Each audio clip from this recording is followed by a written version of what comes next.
Добър ден! Добре дошли на първата пресконференция за представяне на големия проект Рок ин България. Искам да представя присъстващите до мене вдясно: господин Христо Димитров, режисьор на спектакъла, господин Ивайло Кичов, музикална селекция на спектакъла, господин Иван Алексиев, който е най-вдясно от мен, продуцент, Милена Димова в средата, която е пиар на компанията. Давам думата на господин Алексиев. Заповядайте. Само копчето средното. Искам и аз да благодаря на всички, които са в залата на нашата първа пресконференция. Искам така също да благодаря на моя екип, който е тук с мен. И аз сега да дам думата на госпожа Димова за представяне на проекта. Заповядайте, госпожо. Също ви благодаря за интереса и вниманието към нашия проект. Това е нашата първа пресконференция. Ние ще имаме още много срещи, съпътстващи спектакъла и инициативата. Това е първата, в която ще се опитам с няколко изречения да очертая. Ние се вдъхновихме от едно културно събитие, което се случи в Италия миналата година. Те го направиха с друга цел, извън нашата. Те го направиха за показността, за зрелищното. Това е инициативата Рок ин 1000. Всички знаете, че влязаха в Гинес с нея. Ние видяхме мащабите на това събитие и си казахме, защо пък нашия рок, нашите рок групи да не се съберат по същия начин за своите фенове и да направят нещо, което е с друга кауза. Зад инициативата имаме кауза. Това е една фондация, която специално ще бъде представена не в рамките на днешното събитие. Това е една фондация, която застава за самотни родители, която ще строи жилища за тях и ще ги подпомага. И това е първата инициатива, която ще даде публичност на каузата. Спектакъла обединява 100 групи, рок групи, български с чуждестранно участие, които ще изпълняват един общ репертуар. Общия репертуар включва най-големите световни хитове, за което господин Кицов ще ви разкаже по-подробно след малко. Спектакъла включва режисура, разиграна драматургично различно за всяко едно парче, за което господин Христо ще ви разкаже. Той ще бъде много продължителен, той ще трае 6 часа. Събитието ще е на 22 септември на Национален стадион Васил Левски. И мисля, че от тук нататък трябва хората, които се занимават с музикалната част на нещата, да изяснят подробности. Да, господин Кицов, вече. Здравейте от мен. Имам привилегията и огромната отговорност да се занимавам с селекцията на групите. Критериите, по които съм ги подбирал, са твърде много, но основните са, доколко те са популярни, имат опит. Идеята беше така също, освен ветераните, които публиката би желала да види на едно място, в рамките на едно събитие, да има и по-млади групи. Тоест, старите кучета и младите лъвове, условно казано. Забелязваме една тенденция в последните години.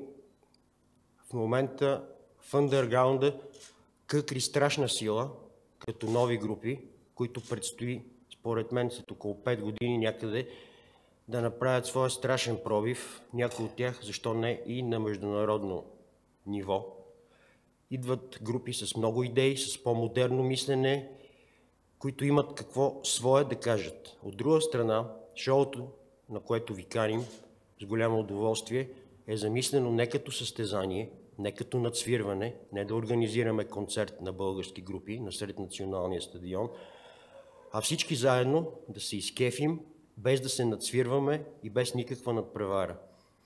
Всеки от музикантите ще може да влиза в парчета, които на него му е готино, които познава, които обича. Цялото това шоу, разбира се, е страшно трудно реализуемо, но ние даваме всичко от себе си. Шоуто ще бъде на 3 части с антракт. Първата част ще бъдат 11 парчета, с оркестрацията на които се занимава Нелко Коларов. За голямо съжаление, в момента много важни творчески задачи му попречиха да е сред нас, но на следващата конференция той със сигурност ще присъства. Групите ще бъдат разположени долу на самия стадион. Отделно ще има една сцена, на която ще се изявяват гостите, а и българските групи, всяка от които ще свири по едно свое парче. Говоря за именитите български групи. Говоря за групите за Светлю Хиподилски, за Звезди със Сахат, Тангра, Епизод, Конкурент, Монолит, Babyface Clan. Това са от по-големите имена, имате ги при вас в релиза. По-младите мога да ги споменавам, но не мисля, че е необходимо в момента. Цялото шоу ще бъде с участието още и на мотористи и предполагам участие в дейност ще вземе и публиката, защото сме на мнение, че така събраните групи на това място в Националния стадион биха изкушили доста хора да влезат и да ги видят заедно. При това са групи, които свирят световни кавъри. Всеки от нас познава репертуара на Тангра, на Ахат и на останалите, или хайде повечето от нас. Но сега идеята е да присъстват хората на един голям купон, в който от една страна групите, от друга публиката се кефят максимално, без абсолютно никакви стремежи за надсвирване и за доминанта. Цялото това нещо, естествено, има своята изключително тежка част да бъде режисиран като цяло, а и по детайли, за което, разбира се, думата получава режисьора. Господин Христов. Вижте, не знам как да започна, но ни предстои едно наистина грандиозно събитие, каквото до този момент в България със сигурност не се е случило. Аз съм режисирал много неща в моя живот, като се започне от спектаклите на ансамбъл България, чието хореограф и продуцент съм, и като се минат през много други събития. Но истина ви казвам, че такова голямо предизвикателство на територията на нашата страна до този момент не се е случило. И за мен е огромна чест, колкото и шаблонно да звучи, да бъда режисьор на едно такова грандиозно представление, защото това няма да е концерт. Това нещо от моя гледна точка, така както аз си го представям, ще бъде един цялостен шоу-спектакъл. Много държа да кажа, че всяко едно парче ще има различна визия. Тоест, колкото парчета има, толкова спектакъла ще има различни. Защото няма да има две еднакви парчета като усещане, като визия, като осветление. Всичко ще го направим много динамично и много зрелищно по различен начин. Специално за спектакъла ще се подготвят много танцори, които няма събрани на едно място толкова, затова ще ги събирам от цялата страна, за да могат да вземат участие в този спектакъл. Тук в тази зала сме демонстрирали как на съвременна рок музика могат да се танцуват български танци. И това нещо предизвика много голям фурор, когато за първи път го показахме. Искам да ви кажа, че връзката ми с българския фолклор и тук ще се проличи, защото подобно, доста по-мащабно нещо ще направим и на стадиона, където много танцори от цялата страна ще танцуват точно български фолклор на ритмите на световната рок музика. Освен това, ще има и други танцори от другите жанрове, които също ще вземат участие в съответните рок парчета. Може би не знаете, но преди няколко седмици за едно специално събитие възстановихме един от най-големите, не големи, тия професионални български балети Дива. Той беше изчезнал, мисля, че през 2012 година след Евровизия. Дива ще излязат отново на сцената и този път с една невероятна хореография ще взривят публиката с нещо, което не е виждано до сега. Специални костюми се шият, защото масовите сцени, които ще представим там, няма откъде да наеме толкова костюми. Специални ефекти се създават заради това шоу. Произвеждат се. Примерно, искам да ви кажа, че жертвениците, които са ни необходими за спектакъла, няма в цяла България толкова. Затова почваме да произвеждаме. Създаваме предприятие за производство, за да можем да постигнем ефектите, специалните ефекти в такива мащаби, каквито до този момент не са виждани. Да, те ще бъдат само в един специален акцент, но той трябва да бъде толкова зрелищен, че да впечатли публиката. Освен рок групите, искам да ви кажа, че ще има и нежно присъствие на стадиона. Даже тук в залата е една невероятна българска изпълнителка. Ето там е седнала. Казва се Бела Си и не е много популярна в България, въпреки че е българка, защото живее и твори в Швейцария. И тя беше миналата година втора на швейцарската Евровизия. Ако не беше българка, щеше да е на първо място. Аз ви казвам, макар че е българка, нали аз в България такава певица като нея не познавам. Невероятна. Тя ще има честа на този стадион да дойде да подкрепи нашата идея и да изпее едно или максимум две емблематични парчета. Така че специалните ефекти, хореографията, режисурата, костюмите, гримовете, прическите, всичко това нещо, което ще създадем специално за това шоу, ще предаде една невиждана за България зрелищност и едно въздействие върху публиката, което е несъизмеримо с нищо до този момент. Наистина за мен е най-голямото предизвикателство да направя този спектакъл и аз го възприемам като една от мисиите и каузите на моя живот и повярвайте ми, че ще направим нещо, което ще бъде запомнено. Благодаря. И аз ви благодаря. Госпожа Димова, да дадем думата за въпрос. Имате ли нещо да кажете още? Да, колегите очертаха мащабите на събитието. За всички ни това е предизвикателство, но имаме идеята това да не... Мисълта ни е то да не бъде вписано като проект в българския шоу-бизнес, а да бъде по-скоро представено и възприето като европейски културен проект, който има своето бъдеще, който може да бъде разчленяван на части, да бъде композиран по отделен начин, като сегменти.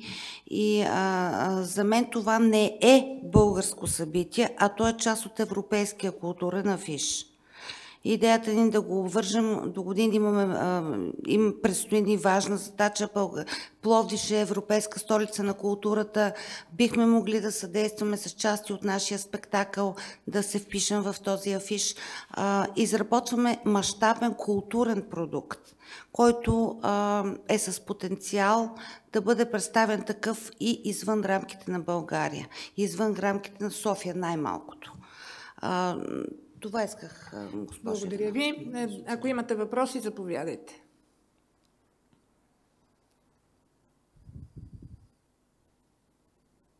Заповядайте, моля да се представите. Да, Десимира Миткова от БТА. Да кажете към момента кои са потвърдили със сигурност участие в концерта и български и чуждестранни гости? Господин Кицов. И само още един въпрос. И всъщност благотворителност, т.е. цените от билета ще бъдат отделени за вашата кауза. Нали така? Господин Кицов. Сигурният участник до сега е Джолин Търнър, който ще се представи с самостоятелна програма на сцената, която ви казах преди малко, извън останалата част от шоуто. Там ще свират и другите български групи. Pushkin Community, една страхотна руска банда. Easy Dizzy, официалната трибют банда на AC/DC. Водят се преговори с други групи, но професионалната етика изисква тук да замълча до момента, в който нямаме парафиран черно на бял договор. Всъщност водим преговори с Ан Уилсън, едната мадама от бандата Харт. Миналата година те издадаха един много хубав албум. На турне са до 19 или 17 август. Идеята е Ан Уилсън да дойде. Тя вече придоби популярност със своето изпълнение на Stairway to Heaven. Другото евентуално име, това е Стейси Франсис, която придоби пък популярност от изпълнението си на Purple Rain, на Принс. Това са две от имената, с които в момента комуникираме. Българските групи искахте да ви кажа, така ли? Българските групи са от по-големите. Това са Тангра. Отделно Стенли ще пее, отделно Жена Волоко, Светло Хиподилски, Монолит, Конкурент, Епизод, Дърти Пърчис, Белканто, Стари Муцуни, Епизод 3, Силует, бургаската група ще дойде. Ще дойде Ясен Димитров, който е половината от някогашната група Sunrise. Той ще свири с приятели. Ще видим Фобос, групата на Нелко Коларов, с което той се изявява. Ще видим няколко пловдивски групи. От модерните млади ще видим Джереми, Нюанс, Bears and Hunters. Милена, разбира се, пропусне. Д2, Ахат.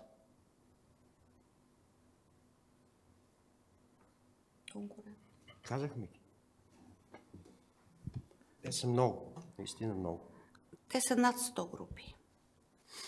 Над 100 и за това в прес-релиза, който получихте всички, ние сме се постарали да поставим просто репертуара и групите, една представителна извадка на групите, защото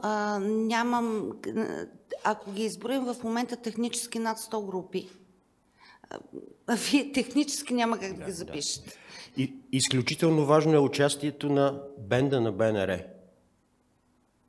и хора на БНР, за които Нелко Коларов е аранжирал 15 парчета. Силвия Кацарова и Теди Кацарова, така също. Нора Караиванова, Бисер. Много са, страшно много. Мисля, че в този момент идва момента, в който информацията вече идва в повече. Благодаря, господин Кичов. Други въпроси? Наталия Божилова, Моби Нюс. Нека да минем към практичната страна. Такъв мащабен проект, съответно, според мен се нуждае много мащабно финансиране. Бихте ли споделили коя организация застава зад гърба на този голям концерт и съответно вторият ми въпрос, имате ли някакъв бюджет, от който ще тръгнете, за да осъществите това събитие? Госпожа Димова.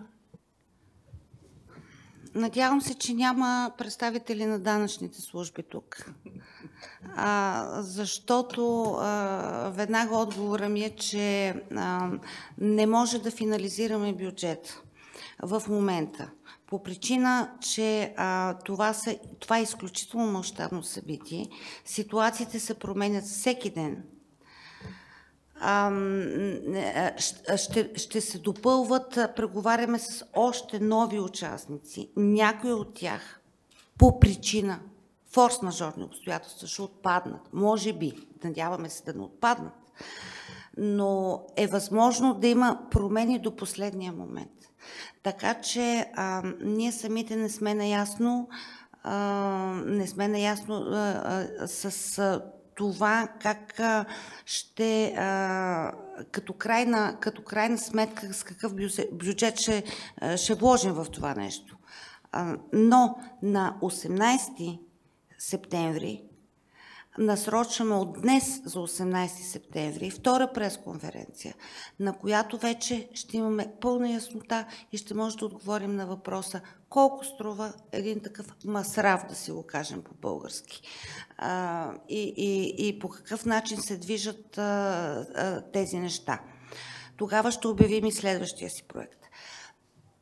На 18 ще имам отговор на този въпрос. Днес нямам отговор на този въпрос, защото нещата се променят, организацията е много голяма и нещата се променят в движение. По отношение на първия въпрос, коя организация стои, това е продуцентската къща VIP Service Management Нощни ангели, която стои но тя стои зад фундацията Мами в нужда. Това е една нова фундация, която се регистрира в момента и концерта е първото нейно събитие, което се провежда с цел да бъде подкрепена каузата.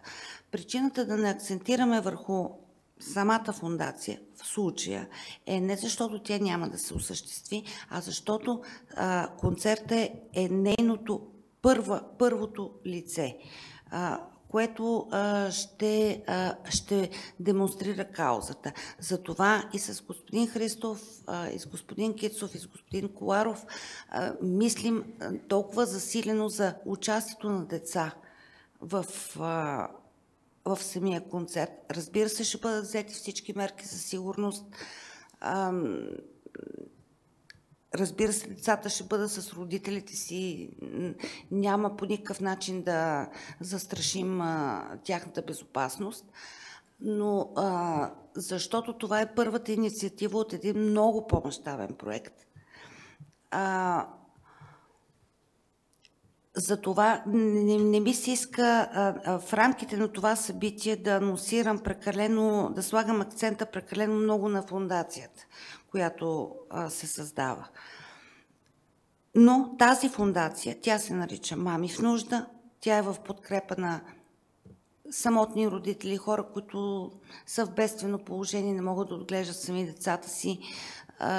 Ние искаме да ги подкрепим. Но може би това ще е темата на следващия ни разговор.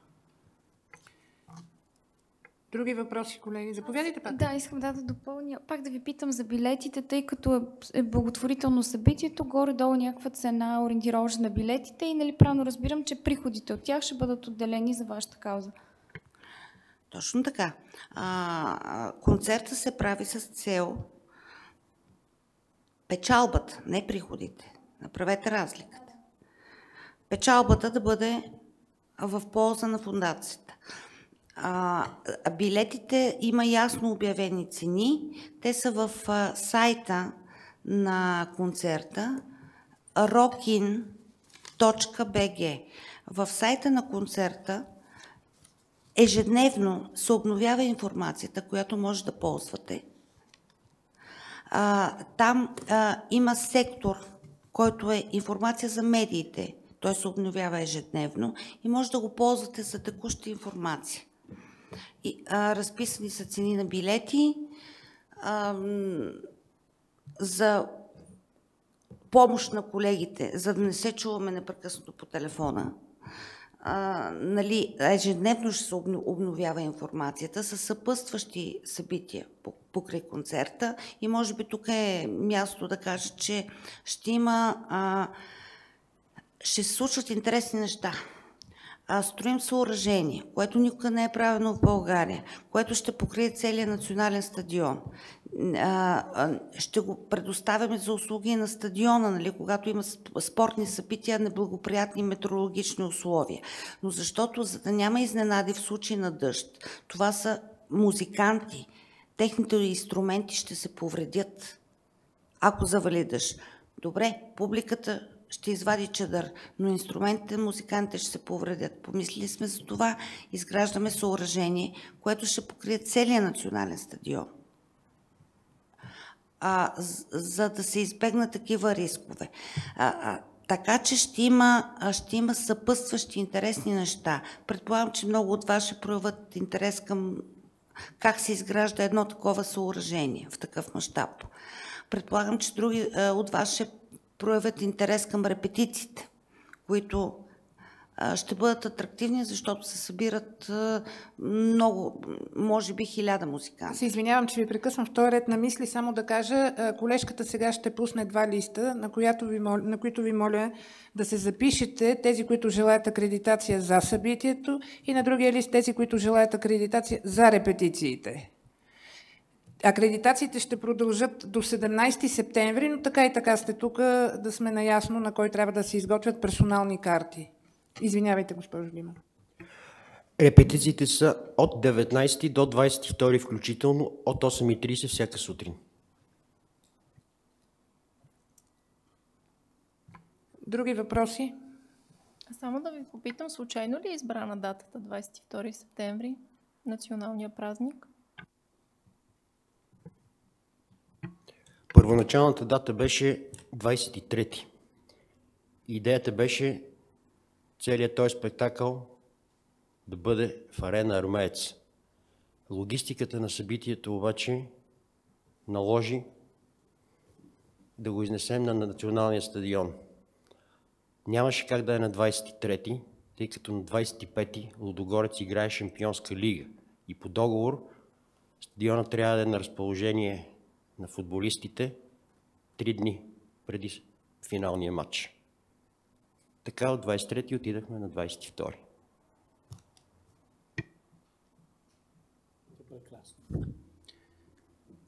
Ако няма повече въпроси, да ви благодаря за вниманието. Приятен ден и ще се видиме с вас физически на 19 септември на следващата пресконференция. 18, извинявайте. 18 отново в 11 часа, колеги. Благодаря ви. Приятен ден.